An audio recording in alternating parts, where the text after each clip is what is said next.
La noche que descubrí la traición de mi esposo, no grité, no lloré, sonreí.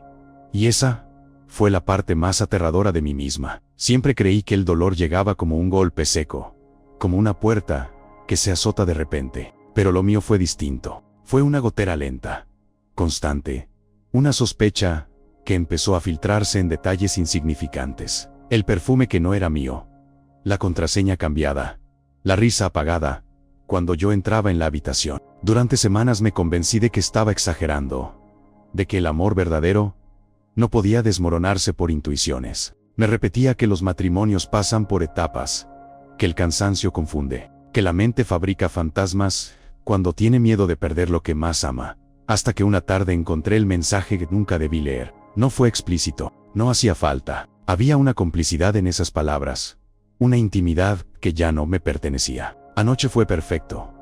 Solo eso. Sentí que algo dentro de mí se desgarraba en silencio, como una tela vieja que ya no soporta más tensión. Me quedé sentada en el borde de la cama, mirando la pantalla, esperando que el mundo hiciera algo extraordinario, que temblara, que se apagara la luz, que mi corazón explotara. Pero no pasó nada. El mundo siguió intacto. Yo no.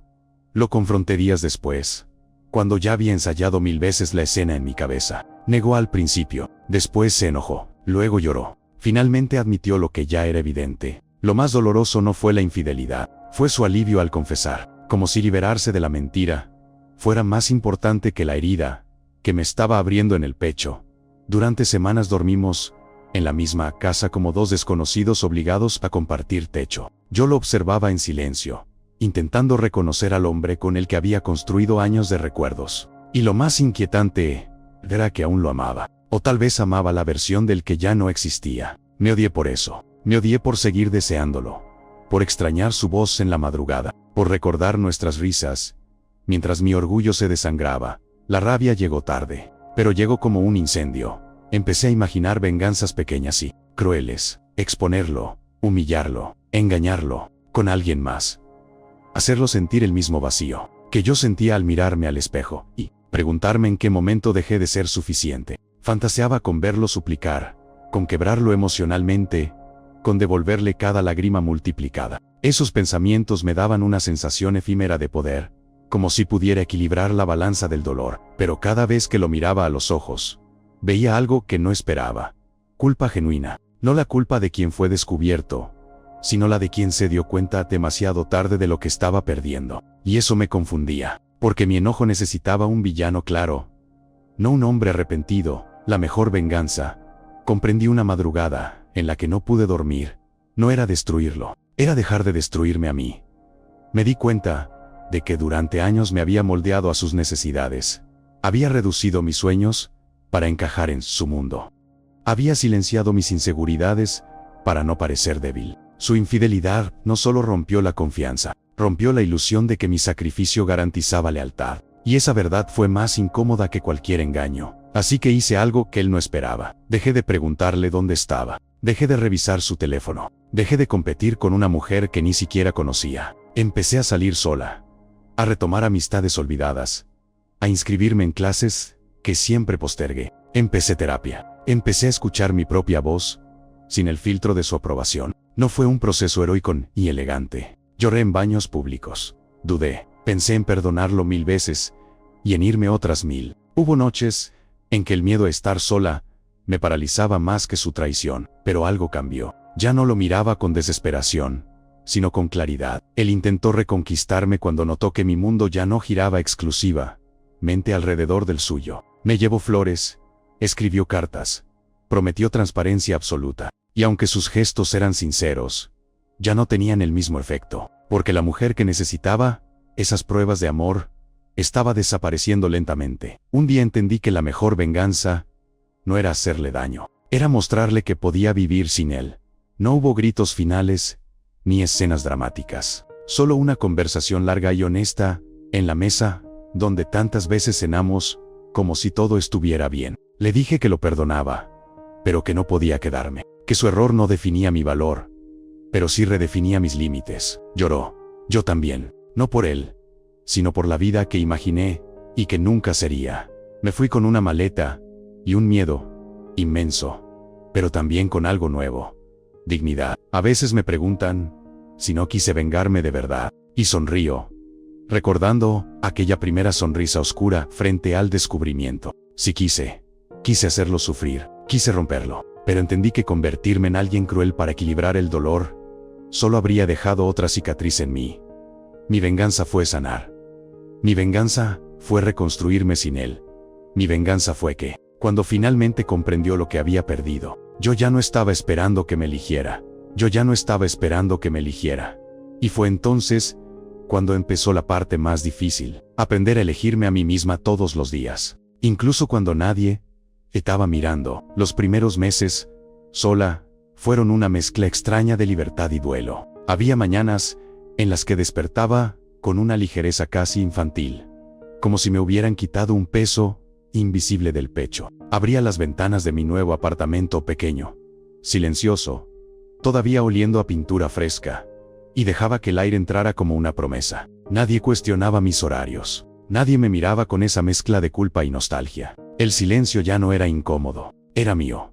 Pero había noches en las que el recuerdo de su respiración a mi lado regresaba como un eco cruel. Me sorprendía estirando la mano hacia el espacio vacío de la cama, como si el cuerpo tuviera memoria propia. Y en esos momentos, la dignidad no servía de escudo. La soledad se sentaba conmigo en la oscuridad y me preguntaba en voz baja si había tomado la decisión correcta. Nunca le respondía con seguridad. Él intentó contactarme durante semanas. Mensajes largos, reflexivos, llenos de arrepentimiento. Decía que estaba en terapia, que entendía sus vacíos, que nunca quiso herirme, que lo nuestro era real, que lo otro había sido una fuga cobarde. Leí cada palabra con el corazón apretado, no por amor ciego, sino porque reconocía en su dolor algo auténtico. Y eso complicaba todo, porque es más fácil odiar a un monstruo que a un ser humano arrepentido. Un día acepté verlo, no por nostalgia, sino porque necesitaba cerrar una puerta que aún crujía en mi interior. Nos encontramos en un café neutral,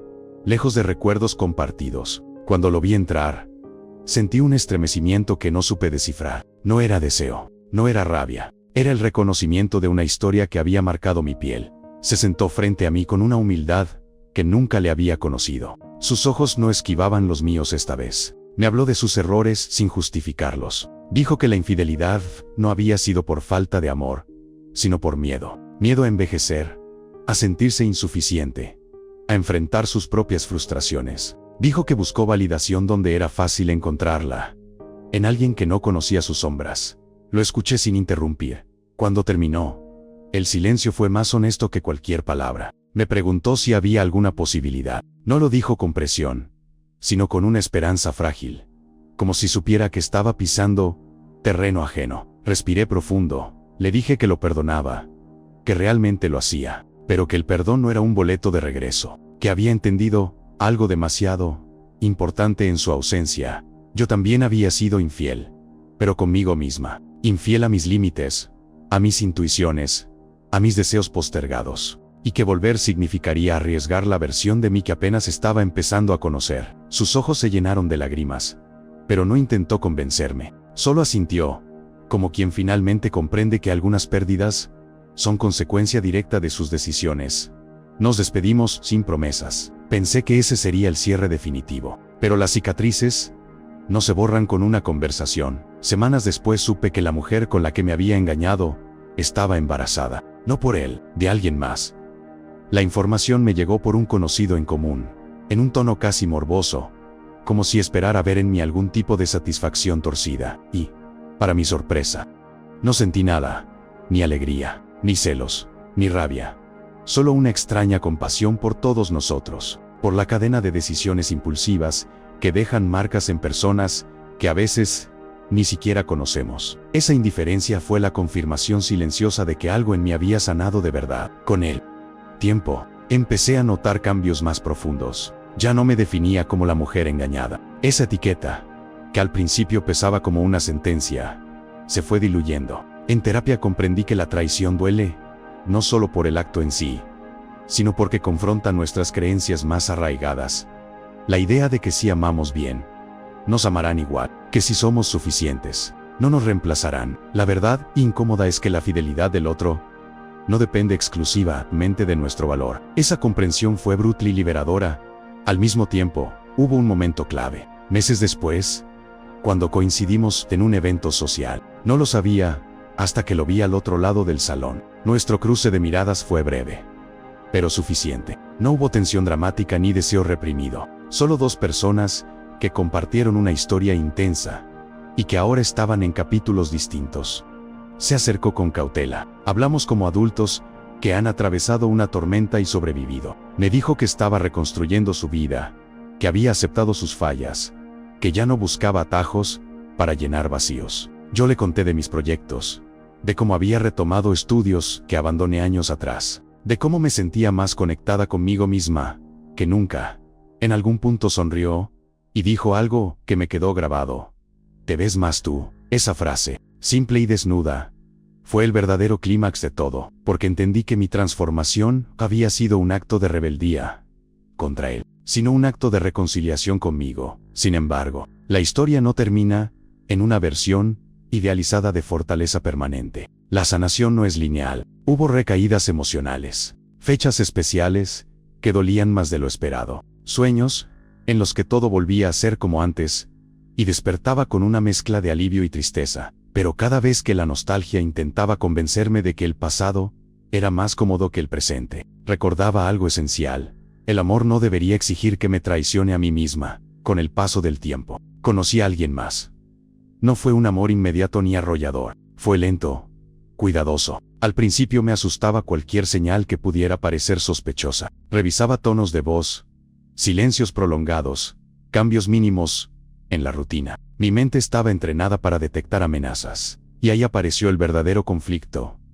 No con el nuevo hombre, sino con mis propias cicatrices. Era justo cargar a alguien con el peso de mis heridas anteriores. Era posible amar sin vivir en estado de alerta constante. Hablé de eso abiertamente. Por primera vez en mi vida, no oculté mis miedos para parecer fuerte. Le conté cómo la traición había fracturado, cómo había dudado de mi valor, cómo aún había días en los que la inseguridad susurraba mentiras antiguas. Él no prometió perfección, no juró que jamás cometería errores. Solo dijo que estaba dispuesto a construir desde la honestidad, incluso cuando fuera incómodo. Esa diferencia lo cambió todo. Aprendí que la mejor venganza no era irme, ni reconstruirme, ni verlo comprender lo que perdió. La mejor venganza fue no permitir que su error definiera mi capacidad de volver a confiar. Un día, mientras ordenaba cajas viejas, encontré nuestro álbum de bodas. Lo abrí con manos temblorosas, esperando una punzada aguda. Pero lo que sentí fue otra cosa.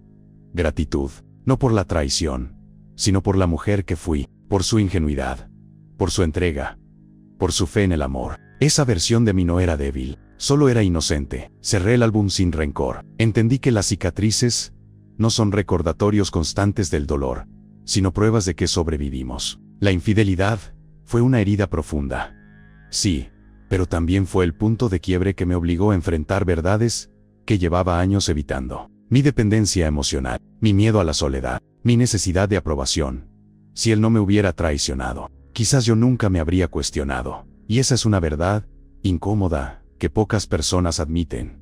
A veces el acto que nos destruye es el mismo que nos despierta. No justifico lo que hizo, no romantizo la traición. Hubiera preferido aprender esas lecciones sin lágrimas, sin noches en vela, sin sentir que el suelo desaparecía bajo mis pies. Pero la vida rara vez nos educa con suavidad. Años después, cuando pienso en la mejor venganza, ya no la asocio con él, la asocio conmigo mirándome al espejo y reconociendo a una mujer que no negocia su dignidad. La asocio con la calma que siento cuando alguien me ama sin que yo tenga que reducirme. La asocio con la capacidad de irme de cualquier lugar donde no me respeten. Él fue una parte importante de mi historia, pero ya no es el centro de ella.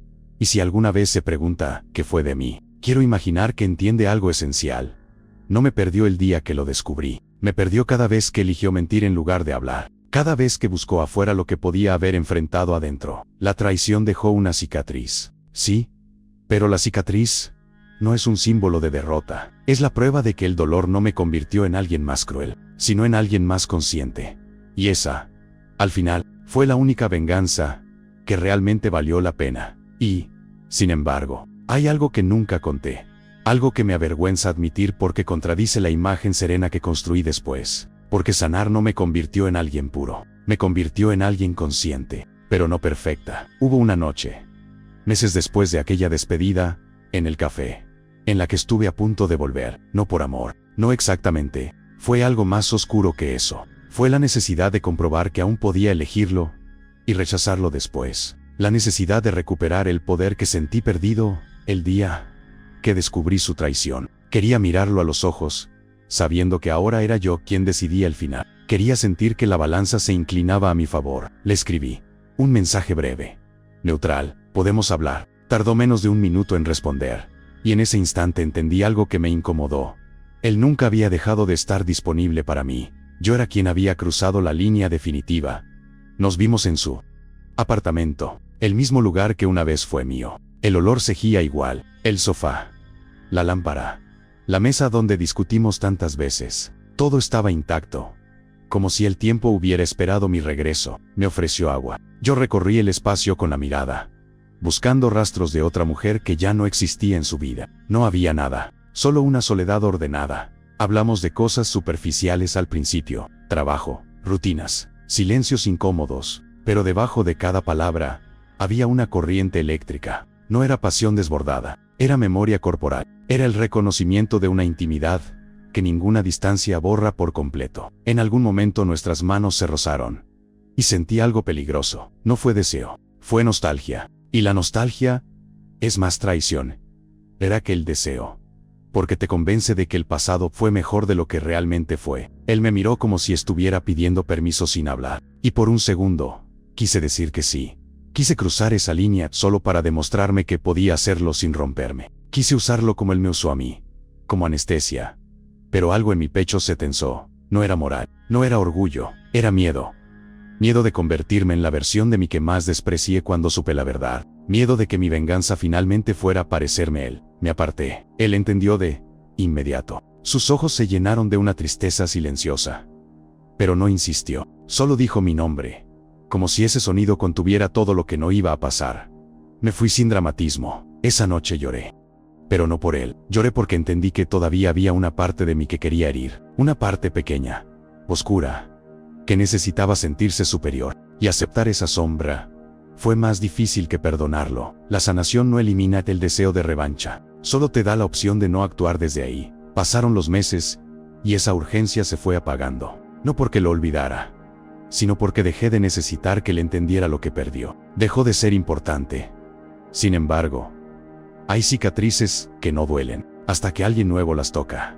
Con el hombre que conocí después, ese amor lento, paciente, enfrenté otro tipo de confrontación, no externa, interna. La primera vez que no respondió un mensaje en horas, sentí el viejo nudo en el estómago. La mente se activó como un sistema de alarma. Ya empezó. Estás siendo ingenua otra vez. No aprendiste nada. No era él hablando, era mi herida. Esa noche no le reclamé, no revisé nada. Me senté en el borde de la cama y respiré hasta que el temblor se calmó. Me pregunté si realmente tenía pruebas o si estaba proyectando fantasmas. Recordé lo que había prometido: no volver a vivir desde la sospecha permanente. Cuando finalmente respondió, con una explicación simple y coherente, sentí vergüenza, no por haber dudado, sino por darme cuenta de que el dolor pasado todavía dirigía mis reacciones. Se lo conté. Le dije que había momentos en los que mi mente construía historias que no existían, que no era desconfianza hacia él, sino miedo a repetir la historia. Esperaba incomodidad, tal vez molestia. Me respondió con algo que me desarmó: no tienes que protegerte de mí, pero tampoco tienes que fingir que no estás herida. Esa frase abrió otra grieta, porque durante mucho tiempo asocié fortaleza con indiferencia. Creí que superar era no sentir, y la verdad es que superar también implica temblar sin huir. El verdadero clímax no fue cuando dejé a mi esposo, fue cuando dejé de luchar contra mis propias cicatrices. Años después, volví a encontrarme con él por casualidad, no en un evento preparado, no en un escenario cargado de simbolismo. Fue en el supermercado, un martes cualquiera, frente a la sección de frutas. Nos miramos y sonreímos, con esa complicidad que solo tienen quienes compartieron una vida entera. Hablamos brevemente. Me contó que estaba en una relación estable, que había aprendido a comunicar lo que antes callaba, que ya no huía de sí mismo. Lo escuché sin celos, Y entonces ocurrió algo que nunca imaginé. Sentí orgullo por él. No porque hubiera cambiado por mí, sino porque finalmente había hecho el trabajo interno que siempre evitó. Ya no necesitaba que se arrepintiera eternamente. Ya no necesitaba que sufriera. La mejor venganza había mutado en algo más complejo. La libertad de no necesitar venganza. Cuando nos despedimos, caminó en dirección contraria. No hubo nostalgia punzante. No hubo deseo reprimido. Solo la conciencia de que esa historia fue necesaria, aunque dolorosa. Esa noche, en casa, me miré al espejo largo rato. Intenté recordar a la mujer que sonrió la noche que descubrió la infidelidad. Esa sonrisa oscura, casi inquietante. La entendí. Era una defensa. Era la mente protegiéndose antes de que el corazón se rompiera del todo. Hoy ya no sonrío así. Hoy, si algo duele, lo admito. Si algo me asusta, lo nombro. Si algo me traiciona, me voy. La infidelidad no fue el final de mi matrimonio. Fue el inicio de mi confrontación conmigo misma. Me obligó a enfrentar mi miedo a estar sola, mi dependencia emocional, mi tendencia a justificar lo injustificable por amor. Y aunque no lo elegiría de nuevo, tampoco puedo negar que me transformó. Hay quienes creen que la mejor venganza es el éxito, la indiferencia o la felicidad visible. Yo aprendí que es algo más silencioso. Es poder mirar atrás sin rabia. Es recordar sin querer reescribir la historia. Es saber que, si volviera a ocurrir, ya no me perdería a mí misma en el intento de salvar a alguien más. No todos los amores están destinados a durar. Algunos están destinados a rompernos lo suficiente para que despertemos. Él fue mi herida, pero también fue el espejo que me mostró todo lo que estaba dispuesta a tolerar y todo lo que ya no. Y si alguna vez vuelve a pensar en mí, espero que no me recuerde como la mujer que lo dejó. Espero que me recuerde como la mujer que se eligió. Porque esa fue la única decisión que realmente cambió mi historia. Y esa cicatriz, lejos de avergonzarme, es la prueba de que sobreviví, sin convertirme en aquello que me lastimó.